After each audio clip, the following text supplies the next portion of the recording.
Okay, Bismillah ar-Rahman ar-Rahim, alhamdulillah rabbil alameen, wa salatu wa-salamu ala rasulillahi wa ala alihi wa sahbihi ajma'in. رب اشرح لي صدري ويسر لي امري واحلل عقدة من لساني يفقهوا قولي. السلام عليكم ورحمة الله وبركاته. Sorry to start a bit late. We start discussing something else, and it's important. And inshallah, we'll continue to talk about the questions that were raised at the end as well. So last week we talked about the impact of the Aqeedah. That once Aqeedah settles in the heart properly and connects to the mind, the result of that is a person, he changes his life and he acts as Allah Azza wa Jal has commanded him to act. While it comes to, at the same time, he understands the concept, idea of that, when it comes to learning about the deen, that can take time, and that will be something that we will be doing until we die. There's nobody who can say that he knows everything. Only Allah Azza wa Jal is the one who knows everything. So now, talking about us, we will continue to learn that, but at the same time, this Aqeedah pushes us to the point that when we find out what Allah wants, if we have the correct understanding, then we should not be delaying doing what Allah has commanded us. Okay? And this is the shaitan who will try to convince us that we can delay it, or we can just apply this time in our lives in a gradual manner or in a tadarruj. But in reality, we find in the lives of the Sahaba very clearly, as we gave many of the examples last week, whether it was an example of distributing the charity that Rasulullah was very concerned about, that he left a piece of gold in his house and he was running after the Asr, jumping over the necks of the people. And same way, when the issue of the change of the Qibla happened, the prohibition of the donkey's meat, or the prohibition of the intoxicant, the rulings were revealed, or the obligation of hijab was revealed. Yes? What about like when a non-Muslim reverts to Islam and then they're living a haram lifestyle? Same thing goes. Look, the thing is this: you try your best to, first of all, once you have an Aqeedah, does not make you an angel, that you do not have the capability of committing haram anymore. That choice we will continue to have until we die. Right? And can people make mistakes? Yes, people can make mistakes as well. But the point should be that those mistakes, even somebody makes, then he returns back to Allah subhanahu wa ta'ala, repents to Allah, and go back to Allah subhanahu wa ta'ala, and do not try to do that. But if now a new person comes into Islam, there are things that, for example, Salah, for example, he doesn't know how to pray Salah completely in this way. So there are rulings regarding that the person becomes a Muslim, how he can pray and stuff. Right? So he will be learning by still be praying. You cannot say just because he's a new Muslim, so now zakah will not apply on him, or salah will not apply on him, or he can lie at this point, or he can cheat at that point. No, all those things will still apply on him. Yeah. Let me give you a simple example of it. Right. For example, if you enter a new country, okay, any country you go to. So let's say you go to what is the name of the country? Singapore. Right. You probably know some stories about Singapore, right?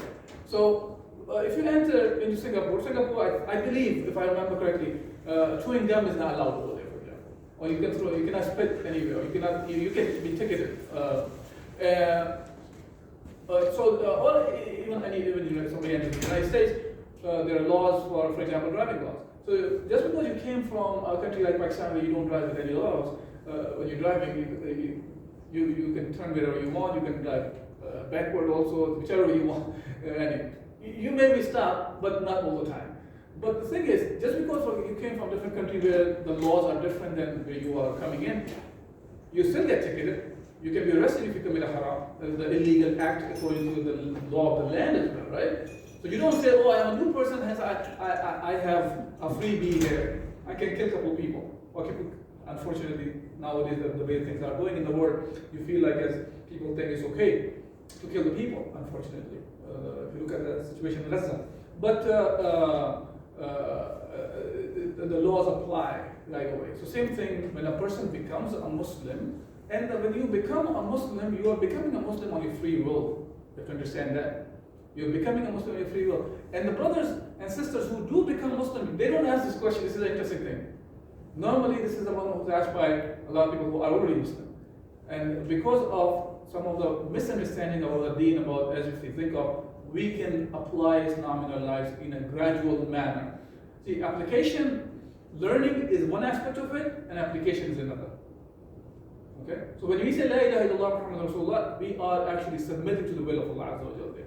We are saying that there is nobody worthy of worship except Allah Azza wa Jal. And hence, when a person is coming into Islam, we should explain to them what does it mean. Okay? It should be understood. And we find from the examples in the time of Rasulullah sallallahu alaihi wasallam. I was just talking to somebody yesterday that a brother was mentioning the story of Rasulullah sallallahu alaihi wasallam when he was approached by the Meccans, and they were saying that they tried to make some compromise with Rasulullah sallallahu alaihi wasallam. And Rasulullah said, "Okay, you have said whatever you have to say. I just want you to say one kalima." And Abu Jahl's response was, "You're talking about one, will say 10. Tell us, because that kalima," he said, "that will make you the rulers over Arabs, and the Ajam will be giving you the jizya. What means by the non-Muslim will be giving you jizya in that case. And you will become a power over all." This is what Abu Jahl said. You're talking about one, will say 10. And he said, "Say La ilaha illallah." And Abu Jahl understood what means by La ilaha illallah. Hence he declined.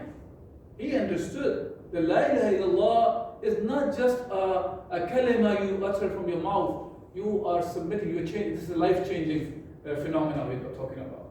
And that's what a person, when he enters into the fold of Islam, he has to understand that. Okay? Okay, moving forward.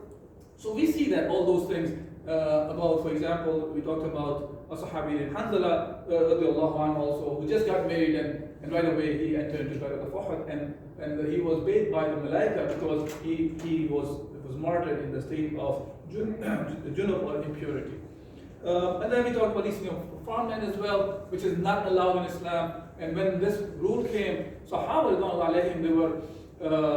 they used to make a lot of money at that time, because that was allowed at that time, that you can lease the land at whatever, half of it, a third of it, whatever amount you can take from the crops that was farmed in the land. And then when this came, and Sahaba's response was that we are happy, this is more beneficial for us to follow Allah and His Messenger than to gain that profit that the land can give. And right away they gave up the profits that they were making.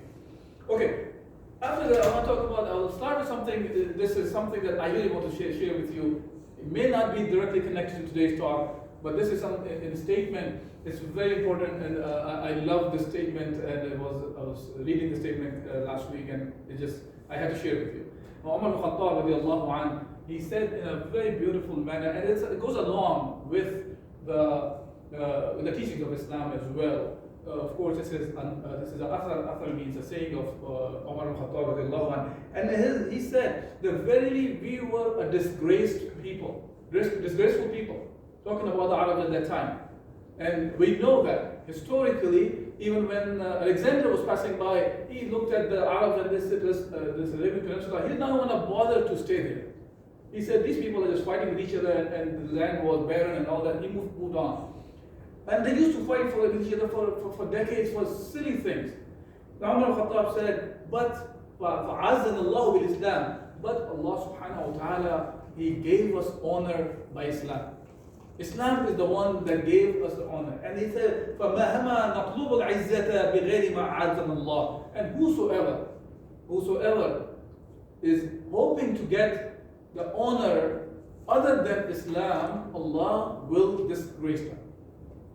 Okay? And Allah will disgrace us. Then he says, if we do this, Allah will disgrace us again. And as a Muslim, we should understand that. When we get so upset about whatever the world affair is going on, remember that our solutions must come from Islam. If you're looking for the glory, if you're looking for the izzah, if you're looking for the honor, it will only come through Allah Azza wa Jalla. Nothing else. Anything else we could go towards, it is going to disgrace us. Allah will disgrace us. So Islam should be the one we should be approaching. Now, one of the things that we see, and this is the hadith, one of the hadith that I was talking about when some of the brothers were asking some questions, that Rasulullah sallallahu alayhi wa sallam mentioned about the love of this dunya and the dislike of the death. Right? And today's talk, I am actually talking about the concept of lifespan, the concept of death in Islam. because this is very much connected to the Aqeedah. And when this becomes clear to us, many of us will have, I believe personally, we will have different lifestyle. We will live differently if we understand the concept of death or the lifespan. The hadith of Rasulullah sallallahu alaihi wasallam talks about that the people will soon summon one another to attack you as people when they're eating, when they're hungry and they're inviting each other for food. You know, when everybody's hungry and then they go, somebody present the food, that the way they go towards the food. And and this is the way they will be coming towards the Muslims actually. And someone asked, will that be because of our small number at that time? And replied, no, you will be numerous at that time. You will be numerous at one time. But you will be big in number, but you will be like the scum and the rubbish, like the case on the term. And Rasulullah ﷺ then said that Allah subhanahu wa ta'ala will take the fear of your fear from the hearts of your enemy, and Allah will place the wahan in your heart. Now, Sahaba, like I was talking about actually previously, I was to a hadith talking about the Ruwaybada. Ruwaybada is a different hadith. This one is talking about, so the Sahaba asked Rasulullah, Rasulullah, Allah will place the wahan in your heart. So Sahaba asked that what is wahan? And this is what you find in throughout. Whenever Rasulullah presented an idea or something they did not understand, they would ask, Ya Rasulullah, what does it mean? So same way he asked, what does it mean? So Rasulullah said, Hubbu dunya wa karahiyatul maut, the love of the dunya and the dislike of the death. Okay?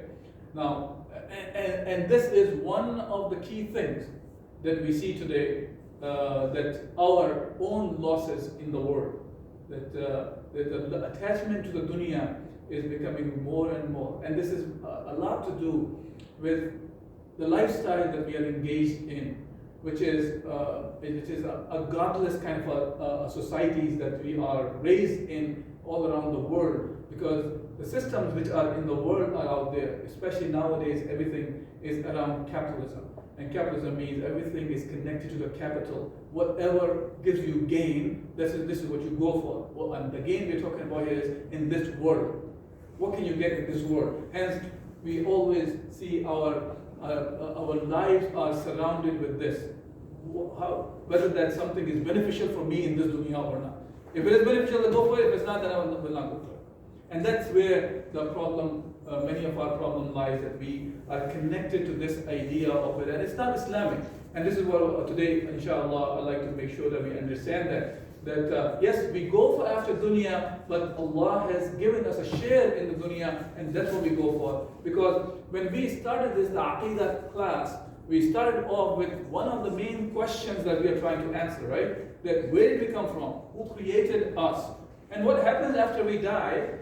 And what is my purpose in this dunya? What is my connection to the Creator after I die? So today we will talk more about, what we talked about. Okay, we understand Allah is the Creator. Allah is the one who gave us the Quran. Allah is the one who sent the Messenger Muhammad sallallahu alaihi wasallam. Now, what am I supposed to do in this dunya? And what happens to me after that? So this death, idea of the death has to be clear in our mind. None of us, whether we are Muslim or non-Muslim, we cannot escape this. We will all die. We know that. This is one of the facts that you don't have to be a Muslim to understand that. We see that on a daily basis around us. Our own family members, our own friends. Many of you probably have one or many of your own classmates probably are already gone, whether they were friends or not, right? Any of you who know of anybody who went to school with you has died already? 1, 2, 3, 4, 5.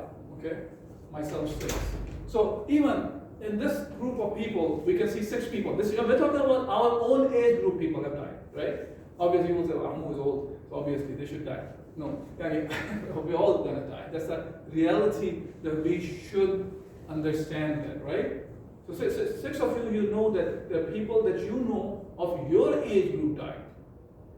And now, just looking at what's happening in Gaza, according to the numbers which are coming, and we are very well aware that these numbers are much smaller than normally what the real numbers are.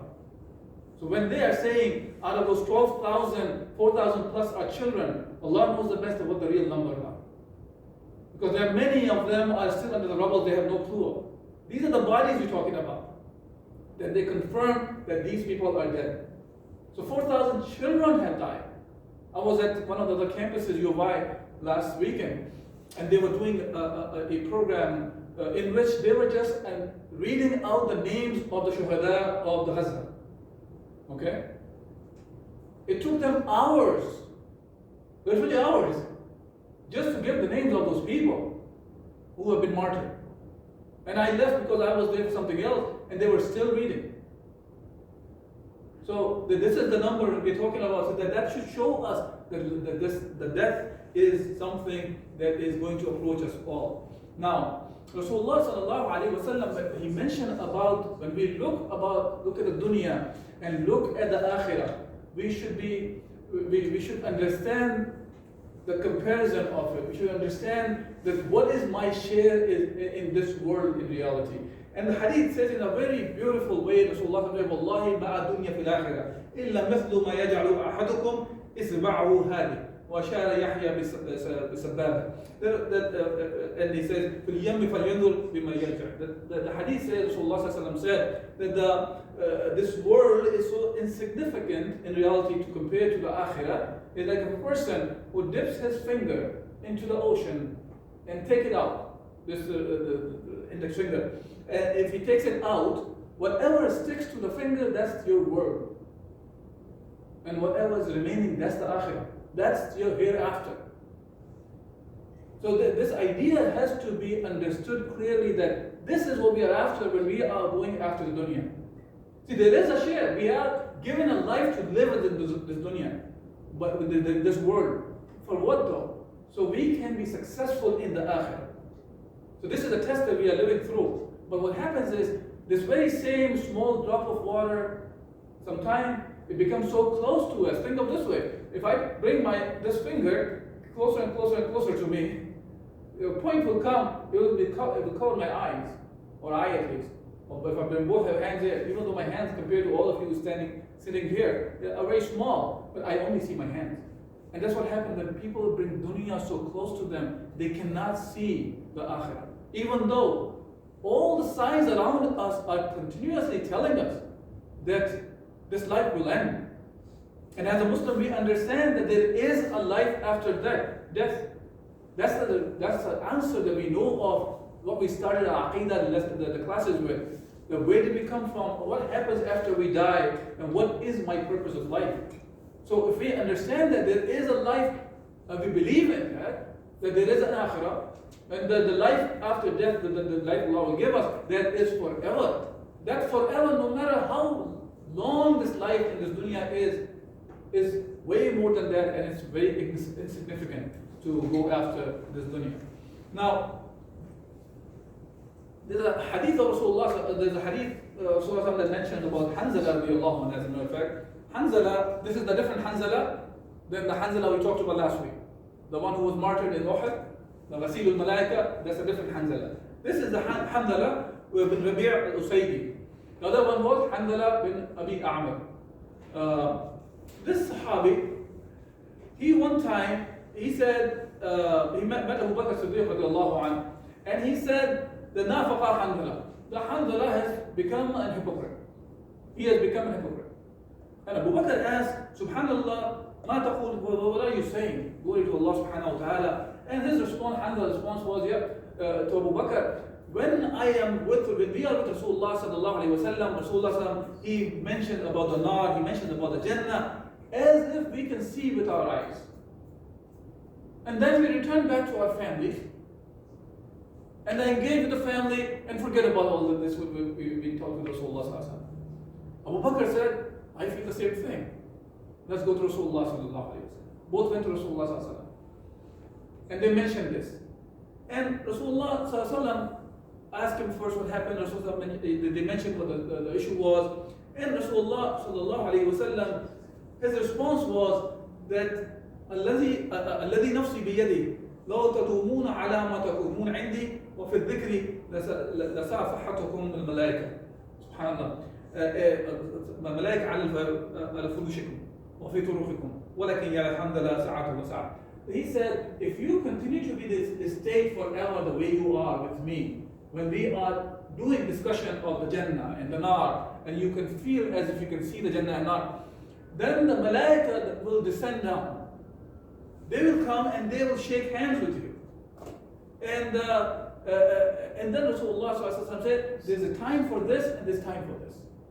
What means by that is, he's not saying there's a separation of religion and state. No, but we live a life. We are engaged in ibadah, act of ibadah. We're engaged in lectures where we are remembering Allah Azza wa Jal. This is a different state of mind we are in at that point. But when we go back to the family, we still are engaged within the framework of Islam. We do the things as Allah has commanded. But we are not remembering the Jannah and Nar the way we are discussing with each other at certain points. So Allah said, there's time for this, there's time for that. You will not become like angels. That nothing, you just only remember Allah Azza wa Jal. As some of the people think that we have to always be just doing the dhikr of Allah subhanahu wa ta'ala, just keep uttering the dhikr of Allah subhanahu wa ta'ala. That's not what it says. It says there's time for this and there's time for that. So we have to do the things as Allah has commanded in both cases, but you will see there's differences in your link with Allah Azza wa Jal at different times. Okay? Now, about the life, the lifespan or about the death. Rasulullah sallallahu alayhi wa sallam, he said, أكثروا ذكر هذا من. He said, increase the frequency. Do remember the hadim al-ladhat, the destroyer of the pleasures, yani al-maut, the death. Because this thing, this idea, this is why Adra Hadith talks about go visit the graveyards, cemeteries, because that reminds us who we really are, where we are going to be at. And if you have, how many of you have been to cemeteries or seeing people being buried, right? So when you go there, at that time, think of yourself to be in there, and people throwing dirt on you.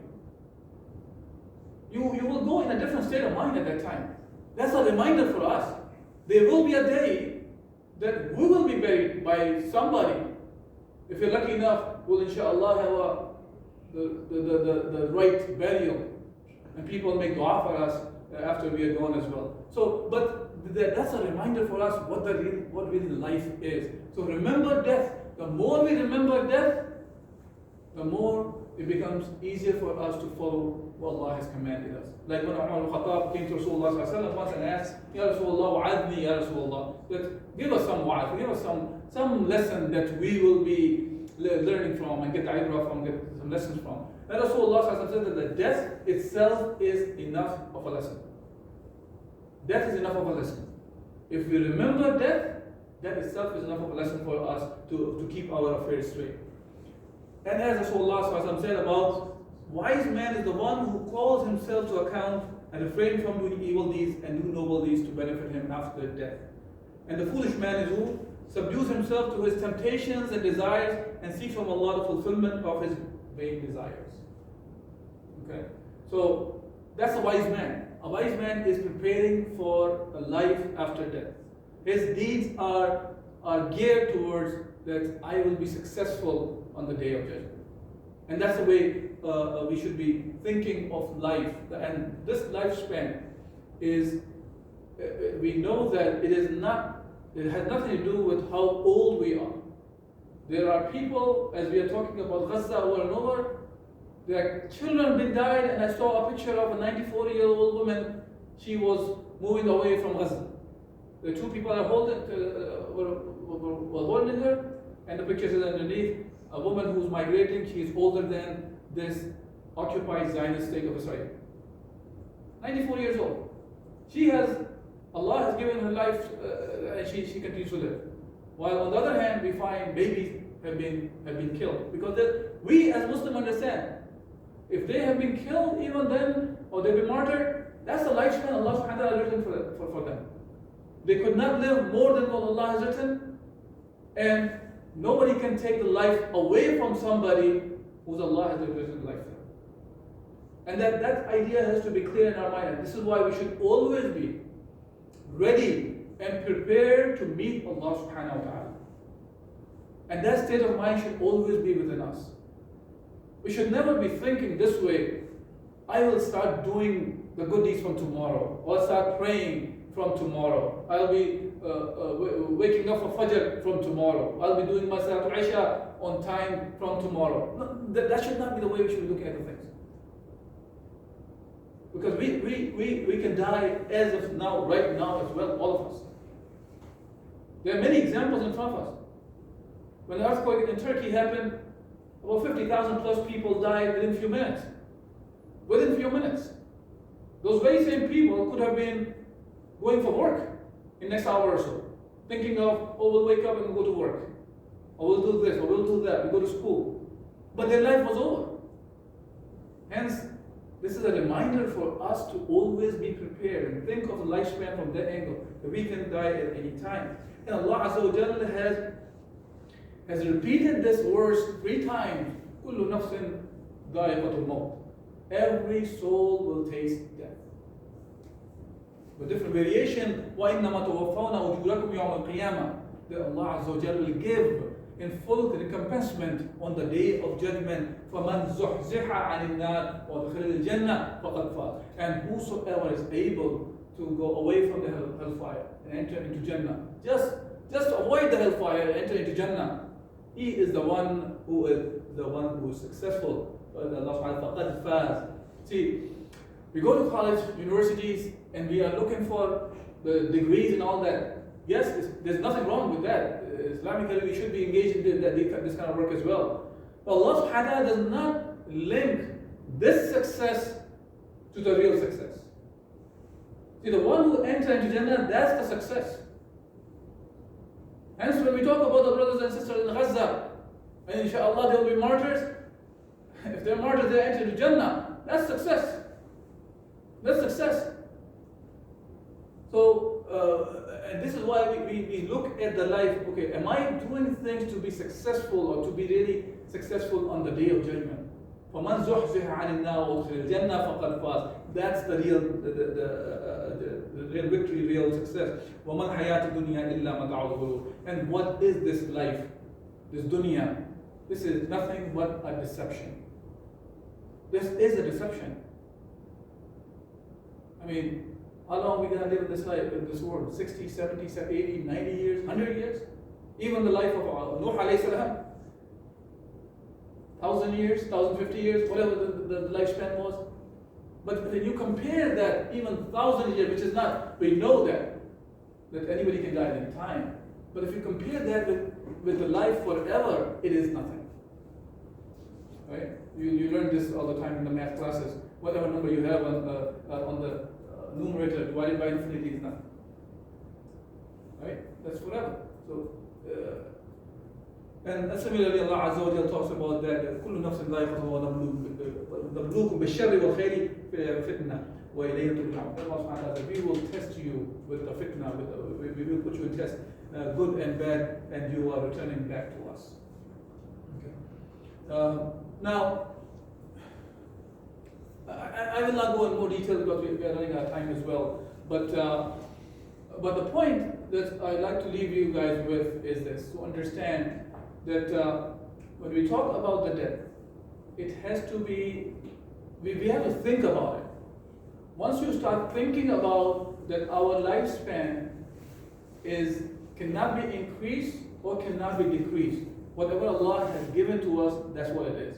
And we are not aware of when our life will end. Hence, we should always be prepared to meet Allah Azza wa Jalla.